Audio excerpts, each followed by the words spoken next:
I have been doing this a long time. I started in 1989 working with manure, much to the dismay of my parents, who had spent a lot of money sending me to school and thought working with manure maybe didn't justify their investment. I'll tell you, when I didn't start in Indiana with Purdue, I started somewhere else that has a good football team.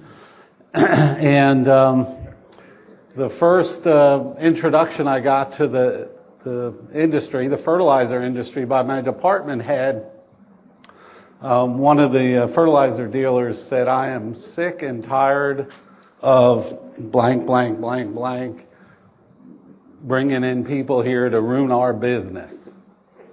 And my department head asked me to leave the room, and they had a discussion. So at the time, every time I talked to a farmer, they would say, "I hear these manures, the nutrients aren't available in those manures, are they?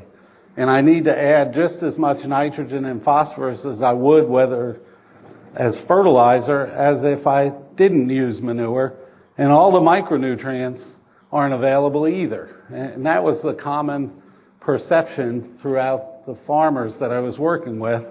And so we've come a long way since then, now acknowledging the fact that those nutrients are actually available in manure, that we can actually utilize those nutrients as a benefit to crop production, and that there are issues related to those nutrients because they do build up to high levels when we're utilizing manure.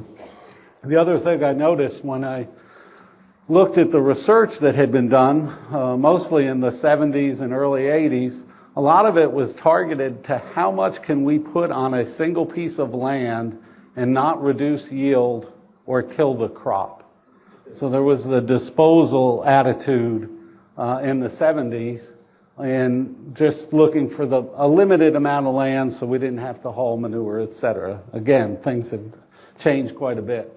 I'm going to talk a little bit in general about manure management in the beginning, and then specifically about nitrogen.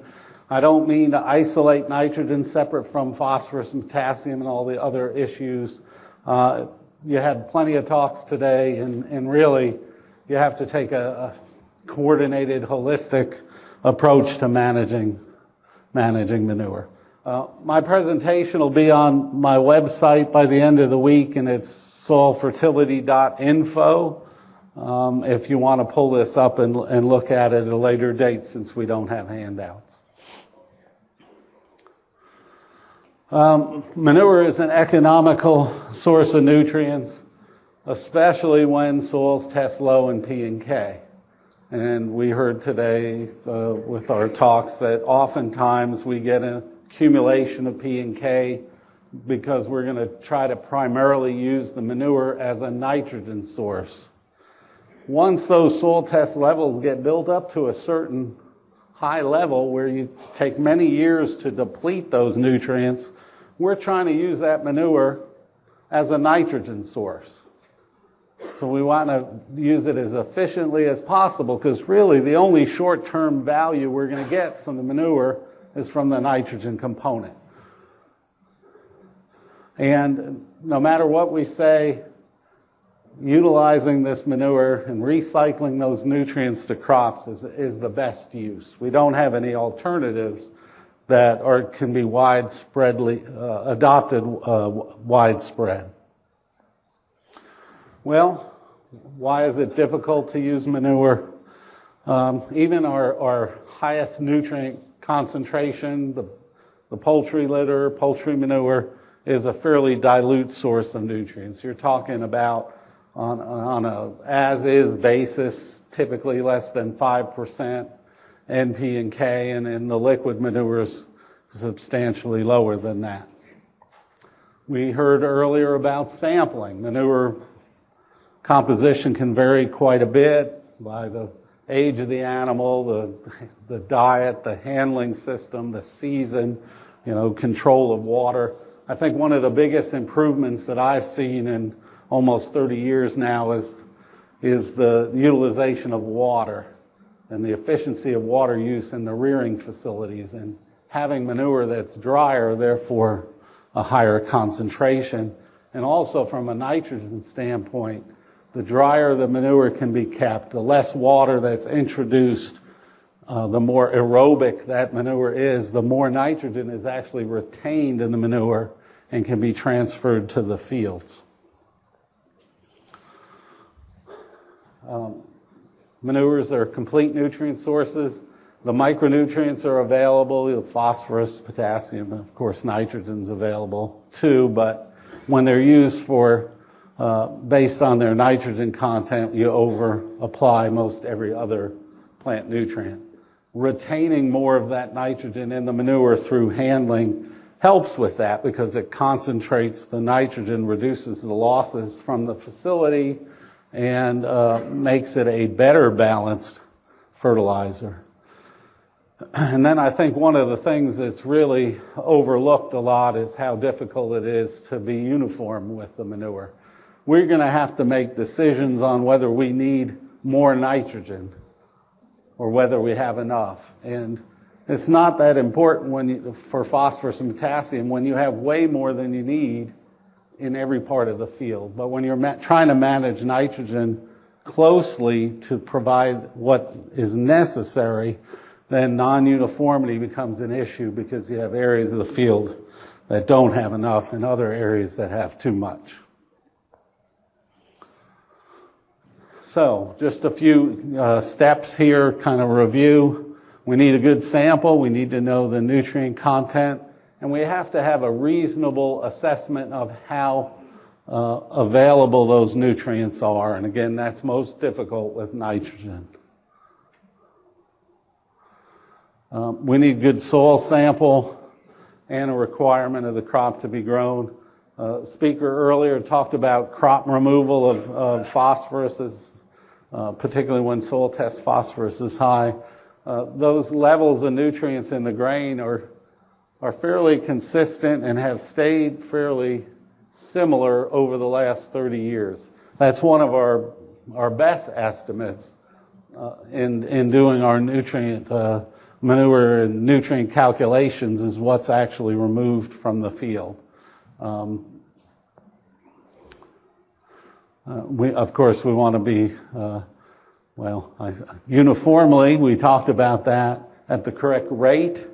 One of the students asked me about calibrating manure spreaders. Did we ever do that?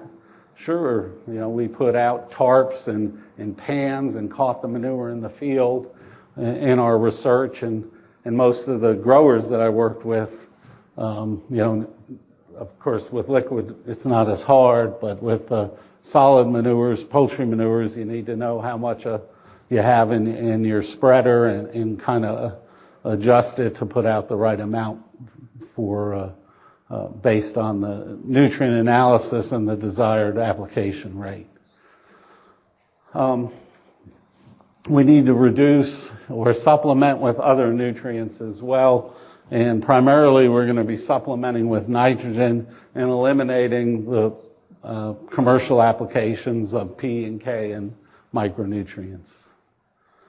And then there's a big advantage to incorporating nutrients, and I know this is a conservation tillage conference, but injecting into the soil and some incorporation has always been one way to reduce nutrient loss and the odor and fly issue that come along with some manures.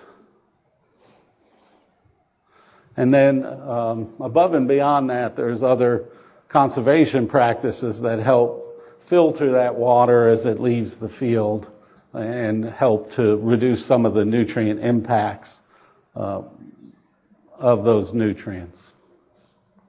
So let's talk specifically about nitrogen. In Indiana, the thing I see that really most affects nitrogen availability, and it's probably similar here, is application timing. So we have facilities that don't have much storage, and you see manure being applied to fields that will grow corn in May, with applications occurring in August, in September, in October, in November, in December, in January, and February. So the timing is not ideal to optimize nitrogen use, and you'll see that a lot of our manures are really not much different than commercial fertilizers in the forms and availability of nitrogen in those manures. If we're going to put manure on the soil surface, there's a component of most manures that's in the ammonia, ammonium, or urea-like form, and it's subject to ammonia volatilization. So anytime we leave a manure on the soil surface, we have the opportunity to lose some of that nitrogen to the air. There's a component that's organic. That's going to be available over time. And the availability is dependent on temperature, moisture, soil type, incorporation, and all of those factors. And so that's something that we have to estimate, and it varies from year to year. And I just state the obvious, availability is difficult to predict. So we're doing a lot of estimating and guessing and assuming in determining nitrogen availability. So composition affects that availability, timing, placement, and rate, soil properties, weather, temperature, and rainfall, the interaction of all of the above. And recently there's a lot of interest in putting manure and cover crops out together and allowing the cover crops to take up some of that nitrogen and then trying to predict how much of it and when is it going to become available. And all that really is still in the research phase, because that even more complicates the estimates of nitrogen availability.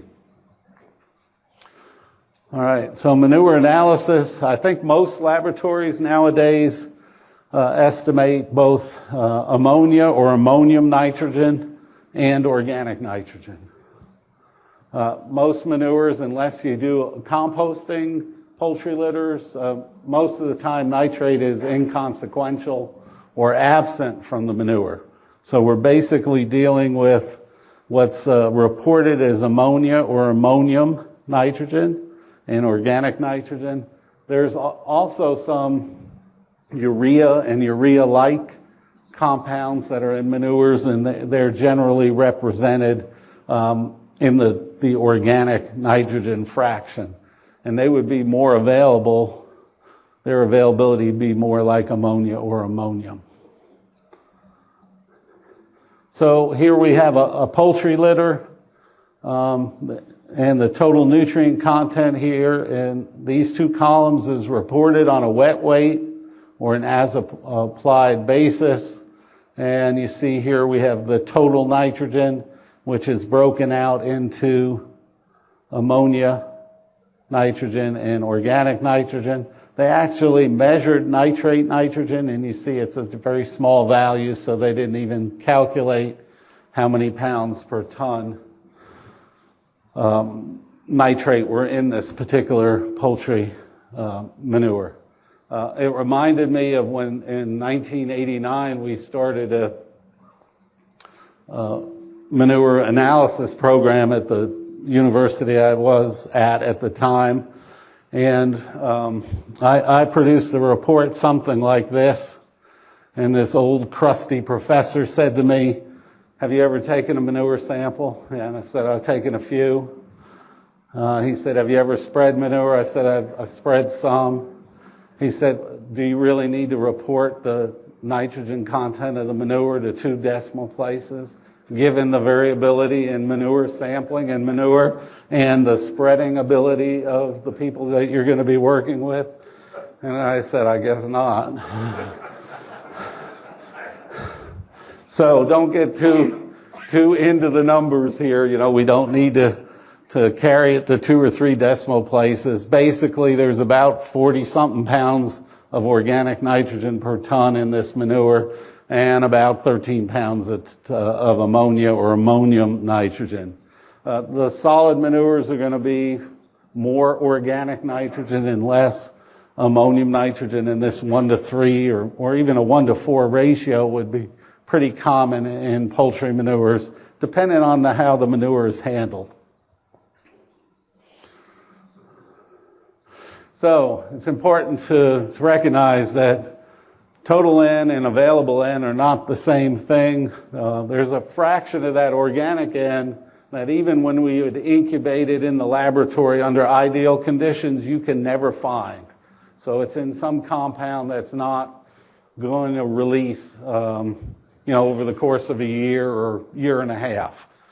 Maybe it comes out eventually, but when we looked at it in these laboratory experiments, we never found it. So how much of that organic N does come out and when does it come out are important in determining the availability. And then these really inorganic compounds, ammonia, ammonium, and urea. Ammonium can be taken up by the plant. All three of those compounds are going to change to nitrate, nitrogen. And really, we're just worried about how much of that stuff we lose. If we can capture it all in the soil and keep it from going out in the tile or up in the atmosphere, it's basically 100% available. It's just how much of it gets lost between when we put it out and when the crop can utilize it. We use a pretty intricate estimate of nitrogen availability. I'm not quite sure what's officially used in Ohio, but I think this approach is reasonable and something similar to it would be advisable. So it considers the type of manure, liquid, solid, and whether it's irrigated. It's based on ammonium and organic nitrogen measurements, so not some labs may just now report total N, but in order to use this availability, you need to know both forms. And then how it's placed in the soil, whether it's injected, incorporated, or left on the soil surface. And then we break Indiana into northern and southern and look at month of the year. So temperature and rainfall is going to have a big influence on availability, particularly the further out from planting the manure is applied. And I'll just show you this chart. We're not going to really look at it in detail, but just show you here. I think the battery is going in this thing too. It's kind of weakening as we talk. So here we have a surface applied, not incorporated liquid manure, and we're looking at the ammonium, nitrogen, and how much of it remains available. So this number represents 30% of that nitrogen becoming available to a crop planted the next spring. So if we're talking about ammonium, we're not talking about it not becoming available to the plant. We're talking about it being lost before the plant can utilize it. And then when we get up into the winter applications, the estimate is maybe 95% available, so not a whole lot of loss. Brad Jorn is responsible for these numbers. They're based on research and research in the literature, and they're reasonable estimates. The organic nitrogen doesn't change much depending on when it's applied. And the organic N from the non-poultry manures, so your dairy, horse, swine, is fairly low. It's only 30 to 35%. And the poultry organic N is as high as 60%. So this is just a plot of the availability over time. Again, we have a lot of particularly liquid manure that goes out after wheat in August and September, and you see the availability of the ammonium nitrogen is pretty low. For incorporated manure, it's about 45%, and for surface applied, it's down around 30%. So most of the nitrogen loss occurs because it's just out so far from planting that the ammonium converts to nitrate, and then that nitrate can be lost in the tile or go up in the atmosphere through denitrification. The surface application loses a little additional nitrogen just for the fact that it's sitting on the soil surface. It has a high pH. It drives off some of the ammonia before a rainfall occurs. That ammonia loss is highly dependent on how soon it rains after application. If you get a rain within the first few days, then a lot of that ammonia nitrogen will be captured in the soil. Most of the loss occurs over the first 5 to 7 days, so anything beyond that doesn't really matter because most of the nitrogen had been lost during that first several days. So if you were going to incorporate manure to capture nitrogen, you need to do it shortly after application as possible, because otherwise that ammonia has already been lost to the atmosphere. When those materials are put out later in the year with cold temperatures, both the conversion of ammonium to nitrate and its subsequent loss and the ammonium loss to the atmosphere are reduced by the cold temperatures. And so that later application, if you don't have snow melt or rain on frozen ground, can capture more nitrogen than earlier applications. Dr. Baker mentioned the very important environmental losses of phosphorus and suggested they weren't agronomically very important. So we weren't losing a whole lot of phosphorus from the fertilizer application, even though that little loss has a big impact on the environment. With nitrogen, you have a big impact on the environment, and the losses are agronomically significant. I'll show you an example later, which looks like we lost 250 pounds of nitrogen applied in a dairy manure. Commonly, you're going to easily lose 30 pounds, 50 pounds or more of the nitrogen that's applied in the manure, depending on when it's applied and the weather, et cetera. But the losses are substantial, both agronomically and environmentally. Organic N availability doesn't change a whole lot with the season or the application month. So it's typically pretty small, 60% or so for poultry and half that for non-poultry organic N. So here's our poultry litter sample with about a third of the nitrogen in the ammonium form. And we're going to put it out in August after wheat. And we're only going to capture about 20% of the ammonium nitrogen and about half of the organic nitrogen. So our plant available nitrogen content's only about 26 pounds of plant available nitrogen per ton. That's an estimate. It can be higher than that. It can be considerably lower than that, depending on what happens between August and May. If we put it out in February in preparation for planting, soils are cold, we get some rainfall to move the ammonia in, we're going to capture most of the ammonium and about the same amount of organic N, and we've increased our plant available nitrogen by about 50%. So this timing is very important in capturing as much nitrogen as possible, and the closer that application can be put out to the planting of the crop, the better off you are.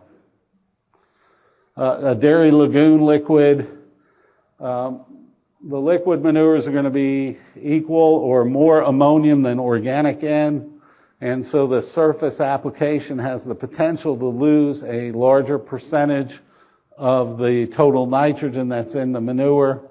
Here with surface application, instead of having about 17 pounds of available nitrogen or total nitrogen, we're going to reduce plant available nitrogen to only a third of the total and only have about 5 pounds per 1,000 gallons. It should not be tons, it should be 1,000 gallons.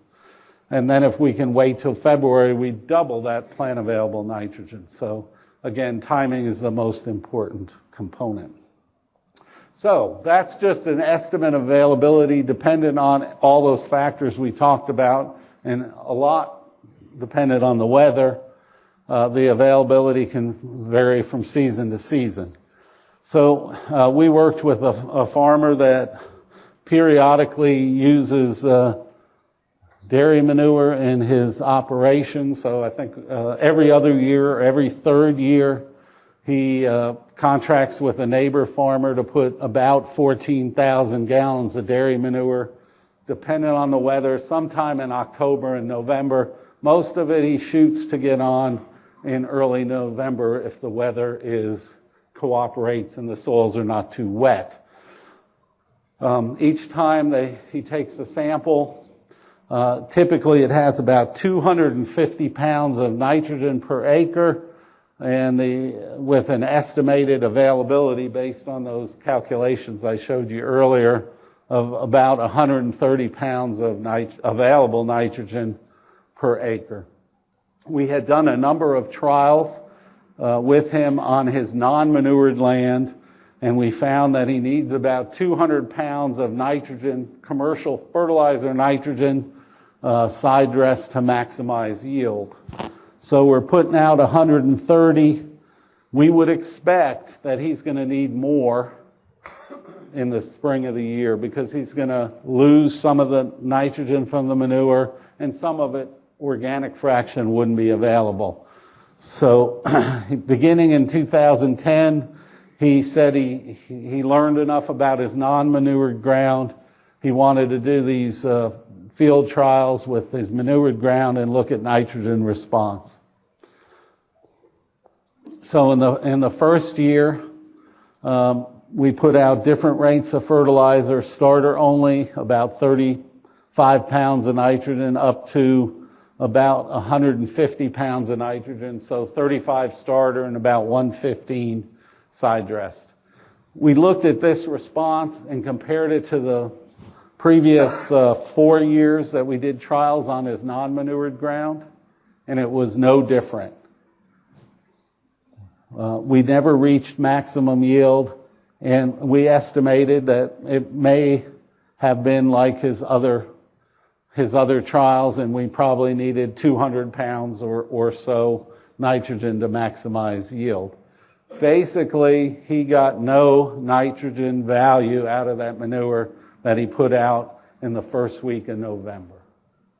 All the nitrogen was presumably lost. It could have been locked up in the manure, but that's not likely.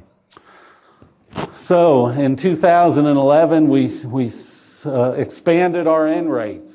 We weren't high enough in 2010. We shifted the curve upwards, and the results were totally different. Basically, it looks like he got tremendous value out of the manure. He almost maximized yield with starter only.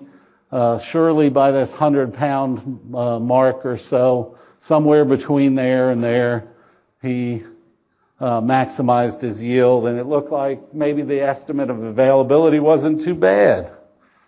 We did it in 2012. It averaged 48 bushels. Probably not representative. Not going to show it. 2013, another pretty flat response curve with a lot of value from that manure put out in the fall of the year. 2014, 235 bushels with that fall application. Doesn't really look like he lost a lot of manure nitrogen. So now we figure we're doing it again in 2015. 2010 was an anomaly. He is getting a lot of value, except 2015. Very strong response to fertilizer nitrogen, very similar to the non-manured ground. And it doesn't look like he got much value out of the fall applied N. Now, you think you could look at the weather data and make sense of this? These are different fields. He's moving this around the farm. We have manure analysis for every year. there's nothing that I can look at. Rainfall, he has a Coco Ross site. He actually measures rainfall and temperature every day and reports it on the internet. But really, no rhyme or reason to these real strong responses where the manure had no nitrogen value and these real flat responses where the manure had more value than you would predict. So what can you do? I think, manure analysis and calibration and estimates of availability, those are good starting points. But I don't think we're going to figure out how to optimally use manure without making measurements during the season. And the one that we've typically relied on has been the pre-sidedress soil nitrate test to measure what's in the soil early in the season and then making adjustments beyond that. Now there's sensors and there's computer models and aerial imagery and satellite imagery. Those things are coming on, and they are going to be most useful in manured fields. But really, there's not a lot of data yet to support their use. So a PSNT would be sampling the upper 1 foot or sometimes 2 foot of soil just prior to side dress time. The longer you wait, the more accurate assessment of availability. Takes a lot of cores. Soil nitrogen is very variable, particularly when manure is used as the nitrogen source. Those cores need to be mixed thoroughly and a subsample taken. Samples for nitrate and ammonium ought to be sent to the laboratory immediately or kept cold because the nitrogen will increase dramatically as the soil sits in a warm, moist soil bag. So you want to handle those samples appropriately and get them to the lab right away and keep them cold, as cold as possible. Most people measure nitrate. Sometimes we measure ammonium. Ammonium is a predominant source in the manure. You're counting on it being transformed to nitrate, but if it's been cold or wet, that nitrogen is going to stay in the ammonium form. So sometimes I like to measure the ammonium as well as nitrate. This test is really going to be best with manure or maybe a perennial legume. It's not particularly useful if you don't have those nitrogen sources in the cropping system. So if you just have corn and soybeans that have been fertilized, unless you have a 2012 where maybe a lot carries over, it's not too helpful to take samples, and I wouldn't waste my time in those situations. But with manure or a cover crop that's got a lot of legume or an old alfalfa field, PSNT can be useful. The test, there's really two components of it. It's very good at telling you when no more nitrogen is needed, and that's a critical level of 25 parts per million nitrate nitrogen. There's a lot of data to support that as a cutoff. If you're above that, you're unlikely to get a response to nitrogen. And that's illustrated here. When research that was done throughout the Eastern Corn Belt showed that about 67% of the time levels were above 25 parts per million, and they indicated that no more nitrogen was needed. But it did make a mistake quite often, about a third of the time, and the test was below 25 parts per million, which said nitrogen was needed, but in reality, it actually wasn't. So you have a false positive. You don't need any fertilizer, but it would recommend fertilizer. Only 1% of the time did it make the expensive error and say there was enough nitrogen in the soil, but actually more was needed. So that's where you get a reduction in grain yield. So it's good as a switch. It's really not great for telling you how much you need when you're below that 25 parts per million. And this is the old chart that we've used for many years. And you'll notice the yield, corn yield potential only goes up to 180 bushels. And that doesn't really matter because nobody makes recommendations based on yield anymore, because they've found that there's no good relationship between how much nitrogen you have to add and the yield achieved. And so in Indiana and here in Ohio, we have the MRTN approach, where we have research recommendations based on research results. So Northeast Indiana, with $3.50 corn and $240 UAN, we'd suggest you need about 220 pounds of nitrogen to maximize profit. And if you want to use the PSNT results to adjust that, this is what they come out to based on previous research. So we've just taken that old chart, taken out the yield potential part of it, and looked at the changes in recommendations. So if you're below 10 part per million nitrate nitrogen, we'd suggest the full rate. Between 11 and 15, reduction in 30 pounds per acre, 16 to 20, reduction of 45, 21 to 25 part per million, recommendation of 90 less than 220, so 130, and then above 25, no side dress N. So if you've used the old PSNT recommendations, they're the same in Ohio, and you want to take out the yield potential component, these are the adjustments that would be made.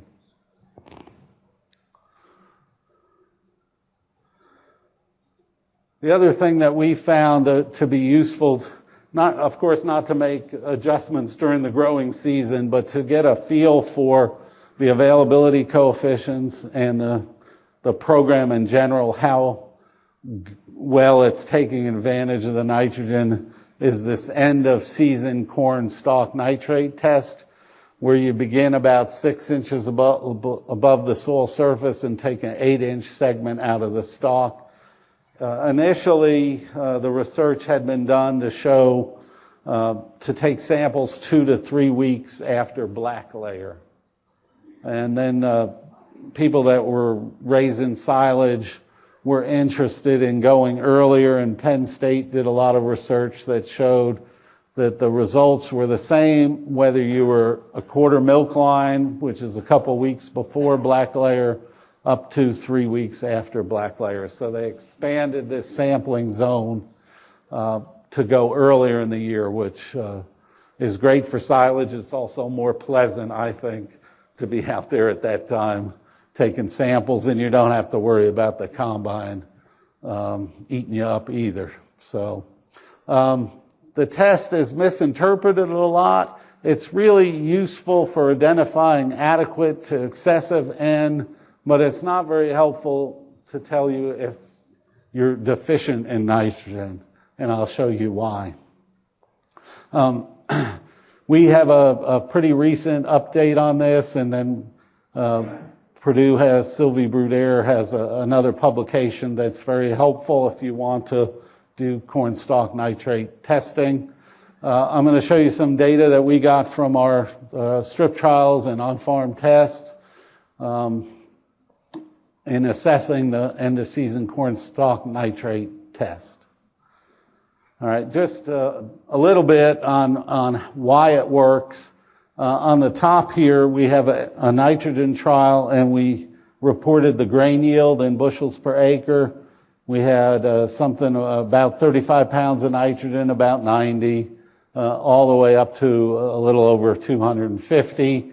And the yield went up sharply from 35 to 100 and topped out somewhere here between 100 and 130. So we've maximized yield. And then we measured corn stalk nitrate associated with that yield. And you see here these first 2 points before we reach maximum yield have almost no nitrate in the stalk. So the plant is deficient in nitrogen, and it removes all that nitrate from the stalk, uses it to make protein. That protein is transferred to the grain to make yield. Once you attain maximum yield, the plant still takes up nitrogen and it stores it in the stalk tissue. So you see that the levels begin to accumulate in the stalk, and they just continue to go up as we added more nitrogen, but didn't influence yield. So looking at this stalk nitrate level is a good indicator of when adequate, maximum yield has been attained, and then the higher levels are associated with excessive availabilities of nitrogen. So this is a bunch of data, and there's a lot of different symbols and colors that just represents experiments. I think there was about 50 experiments that we used to develop this relationship. And you see here is relative yield as a percentage of predicted maximum yield. So we did a nitrogen response curve for yield for each experiment, and we took each individual plot and we looked at the relative yield of that plot and the stalk nitrate associated with plants taken from that plot. And remember earlier I said it's not good at telling you that the corn is deficient.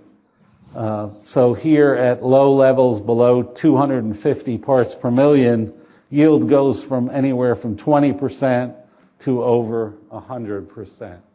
So there are plants that reach maximum yield that have utilized every bit of nitrogen that's in their stalk tissue. And then there's plants that are terribly deficient that only made a fifth of maximum yield, and they've used everything that's in that stalk tissue as well. So there's really no information to be gained here at the low levels. But once it begins to accumulate in the stalk, above 250 parts per million, you're more and more likely to be at maximum yield. You see here almost every value is above 80% of maximum yield. Here it's above 90, and once we get above 4,000 parts per million, all of those are clustered around 100% of maximum yield. So these levels are pretty sensitive, and I'll show you in a slide or two. Once that nitrogen goes above the optimum, the plant accumulates nitrate pretty rapidly. So we found from analyzing our data that once you get above 4,000 parts per million, you're more than 30 or 40 pounds per acre above what's necessary. So it's definitely an excessive level. When you get below that, then you're talking about 10 or 15 or 20 or 30 pounds per acre above the optimum, and that's yearly variability. You can easily have 30 or 40 pounds too less one year and 30 or 40 pounds too much the next year and be doing a good job. But I'd say once you get above 4,000 parts per million, your nitrogen program is providing too much nitrogen, and you ought to consider making modifications. This just illustrates the excess, and you see at these above 4,000, you're starting to get 50 and 100 and 150 pounds too much nitrogen provided to those plants. And we do see levels up around 15 and 15,000 parts per million, which is 1.5%, which is higher than the concentration of nitrogen in grain at the end of the season. So the plant will continue to accumulate that nitrogen to pretty excessive levels. Just to illustrate here, above 4,000, you're getting into areas where it's obviously too much nitrogen. Summary, nitrogen availability is very difficult to predict. Even with fertilizer, it is infinitely more difficult when animal manure because there's so many factors that affect that availability. Availability coefficients are just that, just estimates, and the true variability varies from year to year. So I don't believe there's any way to accurately predict nitrogen availability, and you have to do something to check on that availability. The earlier the manures put out, the more uncertain the availability. So trying to move manure applications into in-season, as I heard you had a talk this morning about side dressing with manure, or shortly before the season, really helps in estimating that availability. But even so, you really do need some methods for testing availability, and the most tested that we have is the PSNT, measuring soil nitrate early in the cropping season. I think the end of season corn stalk sampling is helpful in assessing the manure application program, and people ought to consider doing that every year on a few fields to get a feel for where they are in the nitrogen program, if they're excessive or whether they're kind of in the ballpark with their application.